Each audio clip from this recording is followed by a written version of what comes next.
ఆంధ్రప్రదేశ్లో ఉన్న నిరుపేదలకి, అభాగ్యులకి, వృద్ధులకి అండగా ఉంటున్నటువంటి అన్నా క్యాంటీన్ అది మాకు ప్రయారిటీయే కాదు, మేము దానికి వ్యతిరేకం అంటున్నా అంబటి రాంబాబు.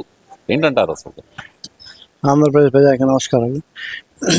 వాళ్ళు పేదలకు వ్యతిరేకం, పేదల ఆకలికి వ్యతిరేకం, శ్రామికులకు వ్యతిరేకం, పని చేసుకొని బతుకుతుంటే వ్యతిరేకం, వీటన్నిటికి వాళ్ళు వ్యతిరేకం. వాళ్ళు అనుకూలంగా ఉండేది దేనికంటే దోపిడీదారులకి, దొంగలకి, గంజాయి బ్యాచీకి, మటన్లు చేసే వాళ్ళకి, మరి డకాయిట్లకి, మరి చేస్తారు కదా, సెటిల్మెంట్లు చేస్తారు కదా, అటువంటి వాళ్ళకి తప్ప నిజంగా ఆకలికి విలువ తెలిసిన వాళ్ళకి తెలిసింది ఆకలి సంగతి. వీళ్ళకేం తెలిసింది? యాదవులకి దోసుకుంటారు ఎవడో ఒక అమ్మాయికులు చేసి పలావులు తింటారు. వాళ్ళకి ఆకలి వాళ్ళకి ఏం తెలుస్తుంది? కష్టపడి శ్రమజీవుడికి తెలిసింది ఆకలి, పేదవాడికి తెలిసింది ఆకలి. అంతేగాని ఇటువంటి డెకాయిట్ నాయకుడికి ఏం తెలిసింది ఆకలి. అందుకని చెప్పి నోరు మూసుకొని కూర్చుంటే తనులు తినకుండా ఉంటారు. ఇలాంటి మాటలు మాట్లాడి పేదవాడి ఆకలిని కూడా ఆశ్వాసంగా మాట్లాడి తనులు తినబాకమని చెప్పి తెలియజేస్తాం.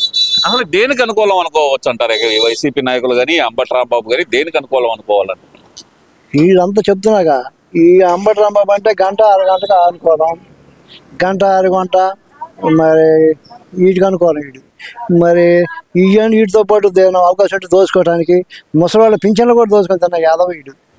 ఈ ముసలివాళ్ళ కాదు పింఛన్లు కూడా ఎవరో ఒకళ్ళు చనిపోతే పాపం ఒక చెక్ వచ్చిందంట, భర్త చనిపోతే ఆ చెక్కులు కూడా కమిషన్ అడిగారంట. ఇటువంటి ఎదవలకు ఆకలి ఏం తెలుస్తుంది? ఇవన్నీ ఎదవ పనులకు తప్ప వీళ్ళు మంచి పనులకి వీళ్ళకి అనుకూలం కాదని చెప్పి వాళ్ళ మాటలో తెలిసిపోతుంది. ప్రజలు కూడా నిర్ణయించుకున్నారు కాబట్టి తీసేశారు. కాబట్టి ఇప్పటికన్నా సిగ్గుచారం తెచ్చుకొని కాస్త ఇప్పుడన్నా మీరు చేసేది ఏమి లేకపోతే కనీసం తనులు తినకుండా ఉండమని చెప్పి సందర్భంగా తెలియజేస్తాను. అంబటి రాంబాబు పులివెందులో వెళ్ళి మరి వైఎస్ఆర్ ఘాట్ సాక్షిగా శపథం అయితే చేశారు. కూటమి ప్రభుత్వాన్ని కూలుస్తాం, జగన్మోహన్ రెడ్డిని గద్దెనెక్కిస్తామని. ఎలా చూడాలంటారు అసలు ఈ శపథాన్ని? ఈ శబ్దానికి కనుక వైఎస్ కనుక ఆత్మ మధ్యలో ఉంటే ఎగిరిగిరి తన్నేవాడు అంబటి రాంబాబు. ఈ ఎదవలారా మీరు చేసిన ఎదవ పనులను సరి చేస్తున్నారు, మీరు ఏంటో మాట్లాడేది, మీరు అక్కడ మూసుకొని కూర్చుంటారని చెప్పి వైఎస్ కానీ ఆ మధ్య ఆత్మ తిరుగుతూ ఉంటే పడేసి ఎగిరిగిరుతుంది. దయ్యాల సినిమాల్లో కనుక దయ్యం మీకు పడేస్తున్నట్టు ఎందుకు సిగ్గుచారు లేకుండా మాట్లాడతారు? దేనికి మీరు దేనికి కూలుస్తారు? బాబు గారు పేద పేదకి ఆకలి కాకుండా చేస్తున్నారు చూస్తారా? పని చేసుకున్న వాడికి పనులు చూపిస్తున్నారు చేస్తారా? రోడ్లన్నీ ఎక్కడ బాగా నీట్గా చేపించి ఎక్కడ రోడ్లు ఇబ్బంది లేకుండా చేస్తారా? పెద్ద పెద్ద పరిశ్రమలు తీసుకొచ్చి ఆంధ్రాని అగ్రస్థానంలో నిలబెట్టడం చేస్తారా? మీరు ఏం చేశారు? ఇలాంటి పనులు మీరు ఏమైనా చేయగలిగారా? చేసే ఆ దమ్ము ధైర్యం మీకుందా? మీరు కూర్చున్న కుర్చీలు కూడా తాకట్టు పెట్టుకునే యాదవాళ్ళు మీరు. ఇంకా మీకు మాట్లాడే అర్హత ఎక్కడుంది? మీకు కూలి చేయడానికి ప్రజా సపోర్ట్ ఎక్కడుంది మీకు?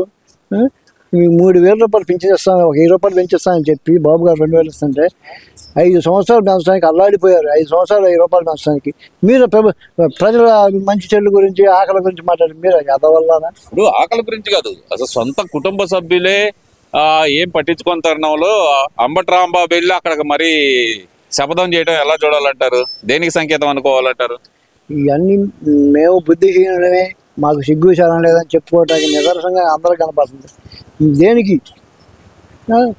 సొంత చెల్లెలు అమ్మ వీడు యాదవయ్య అని చెప్పి తీసేశారు. ఆంధ్ర రాష్ట్ర ప్రజలు వీడు దేనికి పనికిరాడని తీసేశారు. అటువంటి నేను గెలిపించాలంటే అసలు ఈ శబ్దం చేసిన వాడు ఎటువంటి యాదవ? ఇక గంట అరగంట యాదవ. ఇటువంటి యాదవులకి సపోర్ట్ చేయడానికి ప్రజలు సిద్ధంగా లేరు. మూసుకొని కూర్చోడానికి గూటిలే కాదని చెప్పి చెప్తుంది. ఏం జగన్మోహన్ రెడ్డి బెంగళూరు నుంచి మళ్ళీ హైదరాబాద్ వెళ్తున్నారంట, ఏం చేయడానికి అంటారు? బెంగళూరులో ఉన్న డెకాయిట్లు ఎదురు తిరుగుతున్నారా? కమిషన్ కరెక్ట్ చేయట్లేదని అందుకని తప్పించుకోవడానికి పోతున్నాడా అనుకుంటున్నాను. డెకాయిట్లకి సపోర్ట్ కదా మనడు. డెకాయిట్లకి కమిషన్ సరిగిపోతే ఏం చేస్తారు? వాళ్ళు ఎదురు తిరుగుతూ ఉంటారు. తప్పించుకోవడానికి మళ్ళీ హైదరాబాద్ పోతున్నాడా? ఇక్కడ మళ్ళీ పెరిగినప్పుడు ఇంకోసారి మారుతుంటాడు. ఏముందా? ఈ తెలిసిందేగా, అప్పులు ఎగదంగా ఇంకోసారి పోయి మళ్ళీ అప్పులు చేసేవాడు, సీటీ పనులు వేసేవాళ్ళు ఉంటారు. ఇక్కడ వేసి అందరికి ఎగ్గొట్టేసి వెళ్ళిపోతూ ఉంటారు. అట్లే బెంగళూరులో కూడా డెకాయిట్ బ్యాచ్ తాకి తట్టుకోలేక జగన్మోహన్ రెడ్డి మళ్ళీ ఇక్కడ మొఖం సాటడానికి ఇక్కడ హైదరాబాద్ వస్తాడు అనుకుంటున్నాం. అంతకుమించి ఏంటి? అసలు రాష్ట్రంలో డీజిల్ కొరత కారణమే చంద్రబాబు నాయుడు అంటున్నారు కదా, నిజమే అంటారు అది? అసలు డీజిల్ కొరత కారణం ఏంది? వాళ్ళు ఉన్నప్పుడు కరోనా వచ్చింది. కరోనా రావడానికి కారణం వాళ్ళేనా? ప్రపంచం మొత్తం వచ్చింది కదా. మరి డీజిల్ కొరత అంటే ఏదో వచ్చింది ఒక యుద్ధ ప్రభావం వల్ల ఏదో ఒక ప్రాంతానికి వరకు అట్లా వచ్చింది, దాన్ని ఎంబటే చర్య తీసుకొని స్పందించి ముఖ్యమంత్రి గారు దాన్ని సరి చేయడం జరిగింది. మీరు మీ వాడకం చూస్తేనే ఒక్కొక్క గురించి ప్రకృతి స్పందించింది, దాన్ని ఎంబటే మంచి చెడుకి ప్రకృతి కూడా స్పందించింది. పాపం జగన్మోహన్ రెడ్డి గారు ప్రమాణ స్వీకారం చేయగానే ఎక్కడ అక్కడ భూగోళం మొత్తం తలుపులు వేసుకున్నారు. మన ఆంధ్రప్రదేశ్ ఒక్కటే కదా పాప, ఈ యొక్క శని ప్రభావం భూగోళం మొత్తం తలుపులు వేసుకున్నారు. చూడు మరి ఎంత గొప్ప ఆ పాదం, చూడండి ఆ పాదం ప్రమాణ స్వీకారం చేసాడు, అందరూ తలుపులు వేసుకున్నారు. అది ఆంధ్రప్రదేశ్ వేసుకున్నారా, భూగోళం మొత్తం భూమి ఎంత పెట్టుకుందో అంత పెట్టుకు అందరూ కూడా ఎక్కడ అక్కడ తలుపు వేసుకున్నారు. బయటకు వస్తే ఒక పక్కన కూర్చోటం మాట్లాడేవాళ్ళకి లేదు. అలాంటి అలాంటి పాదాలు కలిగినటువంటి పార్టీ వైసీపీ పార్టీ. అంటే ఇక్కడ ప్రధానంగా అసలు ఎందుకంటారు వీళ్ళు ప్రత్యేకంగా చంద్రబాబు నాయుడు గారిని ప్రతి చిన్న విషయంలో టార్గెట్ చేయడానికి గల కారణం ఏమనుకోవచ్చుంటారు? ఏముంది వాళ్ళు చేయడానికి ఏం లేదు, ఏదో టార్గెట్ చేయడం తప్ప నిజంగా దానికి స్పందించి వాస్తవం మాట్లాడడానికి అక్కడ ఏం కనపట్లా. ఏదో ఒకటి మాట్లాడేది. ఇప్పుడు కుక్క ఉందండి, తింటది ఆడనక తింటది, ఊరకు బోని అలపోతే ఇంచేసి మరి ఏం నెలకొని ఉందనుకుంటాడు. అట్నే ఆ కుక్కలాగా అలవడం తప్ప ఏమన్నా ఉందా? సమస్య ఉంటే చెప్పి మాట్లాడు. నువ్వు సమస్యని మాట్లాడితే నిన్ను కుక్కతో బాధాల్సిన అవసరం లేదు. సమస్య లేకుండా ఊర కలుస్తున్నావు కాబట్టి కుక్కలాగా ఆలోచన వస్తున్నావు. నీ సమస్య చెప్పు. నీ పలానా సమస్య ఉంది ఆంధ్ర రాష్ట్రంలో, పలానా చోట పలానా సమస్య, నీ పేదరిక సమస్య నువ్వు తీర్చలేకపోయావు, అడుగు. తీర్చలేకపోతే అప్పుడు నువ్వు మాట్లాడాలి.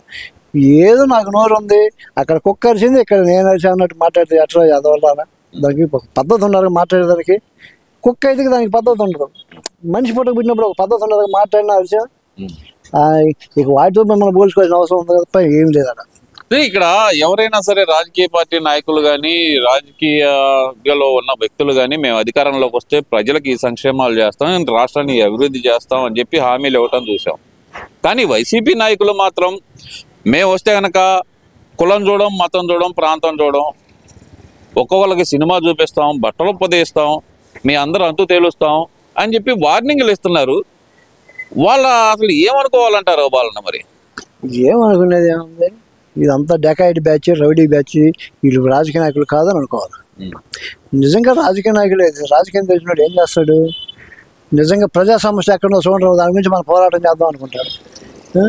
ఈ ప్రజా సమస్యలు వాళ్ళకి అవసరం లేదు, వాళ్ళకి దోచుకోవడానికి అవకాశం ఎక్కడో చూసుకుంటారు. అవకాశం లేదనుకో ఏదో ఒకటి మాట్లాడుతూ ఉంటారు, అంతే తప్ప ఏమీ లేదన్న.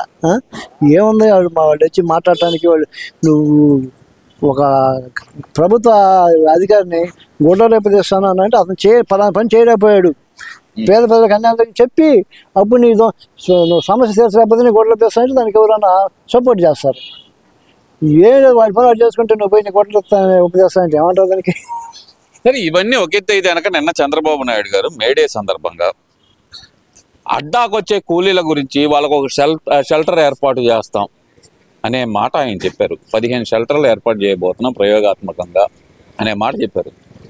ఎలా చూడాలంటారు అసలు దీన్ని?